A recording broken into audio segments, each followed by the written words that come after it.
Гаспадарства яшчэ адзін палітычна матываваны прысуд музыкаў Пятра Марчанку, ягоную жонку Юлію Марчанку, Юніцкую і Антона Шніпа з гурту «Ір-Дараф» асудзілі на 1,5 года калоніі агульнага рэжыму. Іх прызналі вінаватымі ў арганізацыі дзеянняў, якія груба парушаюць грамадскі парадак ці ўдзеле ў іх. Размаўляем гаспадарства з кіраўніком Рады беларускай культуры Сергеем Будкіным. Сергей, добрый вечер.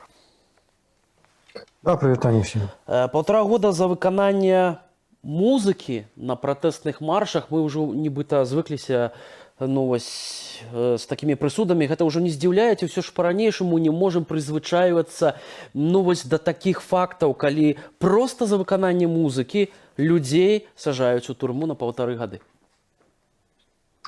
Не, пакуль мы застаемся людзьмі, пакуль мы жывыя, пакуль мы здольныя суперажываць, натуральна, кожны такі прысуд, які не варты нават, я не ведаю, гадзіны ўтрымання ў ізалятары, ён, безумоўна, шакуе. І, здаецца, ўжо натрэніраваны, да, ўсё ўнутры, на нейкія такія навіны, але ўсё адно ты кожны раз сутыкаешся з тым, што гэта проста нешта немагчымае, нереальнае, потому что просто за тое, што ты годны, свабодны чалавек, які просто граў, просто выказваў з дапамогай музыкі свае эмоцыі, атрымаць любы прысуд, гэта па-за межамі просто добра і зла. Мне здаецца, што кожны глядач гэта разумее.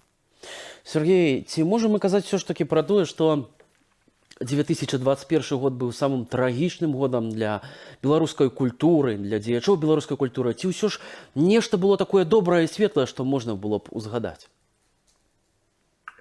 Ведаеш, тут галоўны вынік, я не магу сказаць, он сумны ці нейкі пазітыўны, потому что мне здаецца, што ўсе прызналі сілу культуры і прызналі тое, што культура не можа быць па-за палітыкай. Потому что гэтая палітыка все одно доганяе, все одно культура на яе ўплывае, все одно культурай прасякнута ўсё наше існаванне і самаідэнтыфікацыя, і не паўтаруся казаць гэтую думку, што людзі нашай культуры ніколі бы не дазволілі сабе тыя дзеянні ў дачыненні да сваіх суграмадзян, якія былі, да, у сэнсе гвалту, у сэнсе гэтай трагедыі, якую мы все перажылі. Поэтому культура тут найвялікшая, што нас лучыць як народ.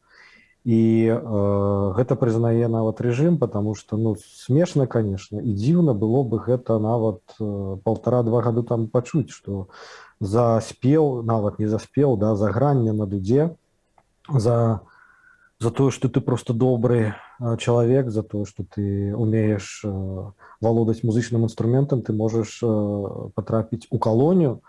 Ад гэтага здзіўляюцца, пішуць музыканты, пішуць прыхільнікі «Ір-Дараф», просто якія здзіўлены.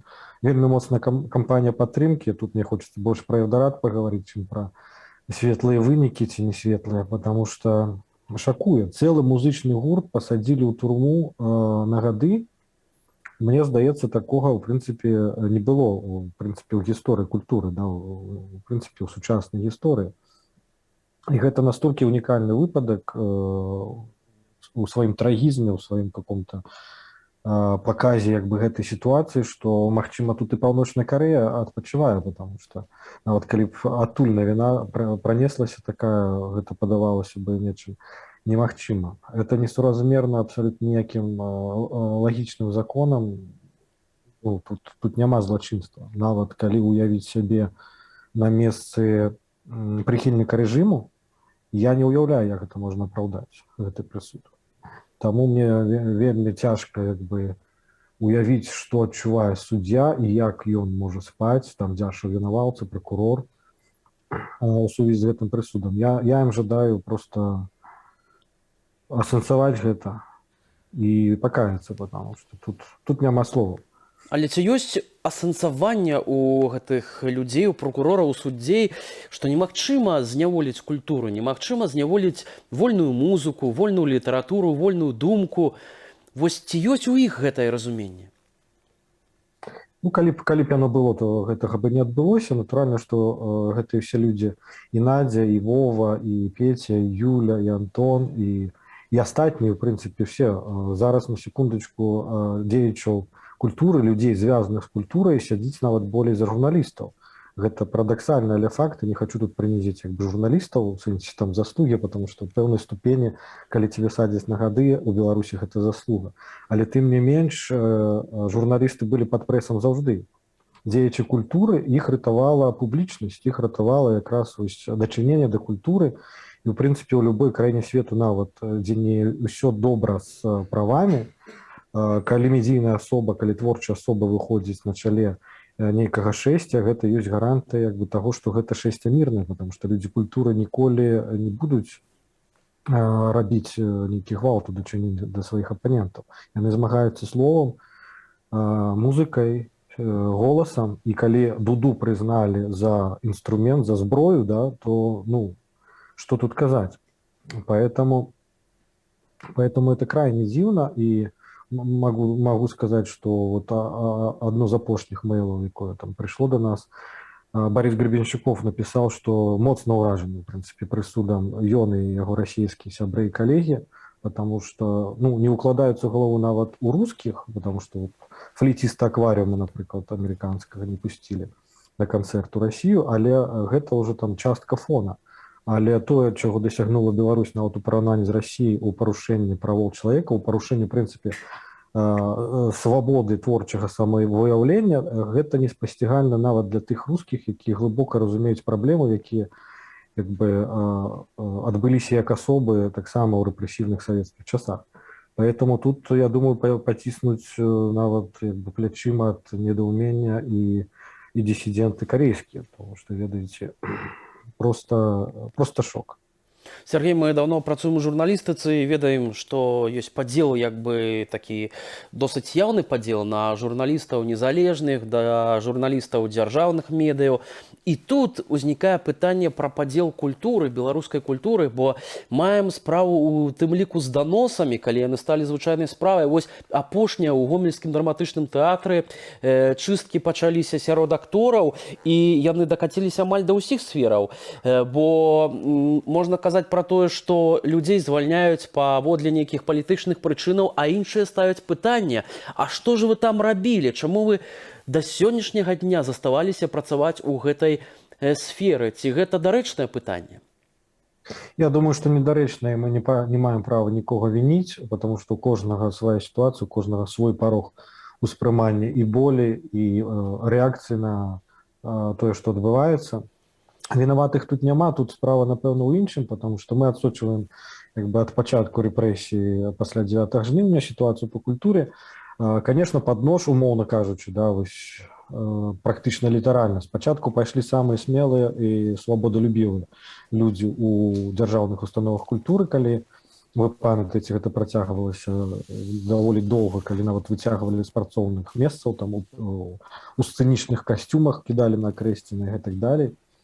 Потым хваля дайшла вось да тых, хто неяк выказваўся, але ну, не удзельнічаў актыўна ні ў чым. Потым хваля дайшла проста да тых, хто нешта сабе думаў там у курылках, недзе паставіў свой подпіс, і вось гэтая хваля зараз ідзе. Там нават яна кранае полупрыхільнікаў, ці тых, хто расчараваўся, ці тых, хто пра гэта не думаў, неважна. То есть это ўжо людзі не актыўныя ў сваёй пазіцыі, але якія сваю пазіцыю хоць якую маюць.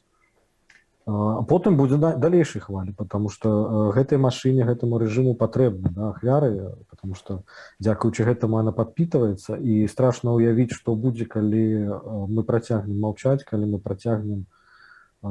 Я не хочу ні да чаго заклікаць, конечно, але дойдзе справа проста да тых, хто ўмее думаць, да, і складаць слова ў сказы.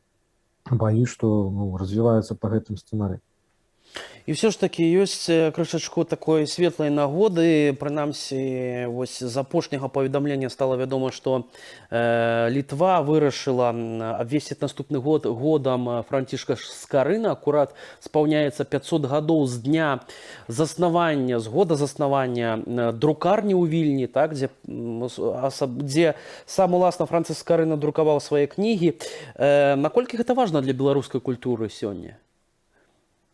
У прынцыпе, любая ініцыятыва, асабліва ад краінаў суседзяў, ад любых наогул суб'ектаў па падтрымцы Беларусі, беларускай культуры, беларускай павесткі, яна надзвычай важная. Вы не ўяўляеце наколькі, потому што ёсць адчуванне, што гэта адходзіць на другі план. Ёсць адчуванне, што пра нас забылі. Ёсць адчуванне, што мы самі ў сваёй бядзе часам, я думаю, накрывае кожнага такі думкі.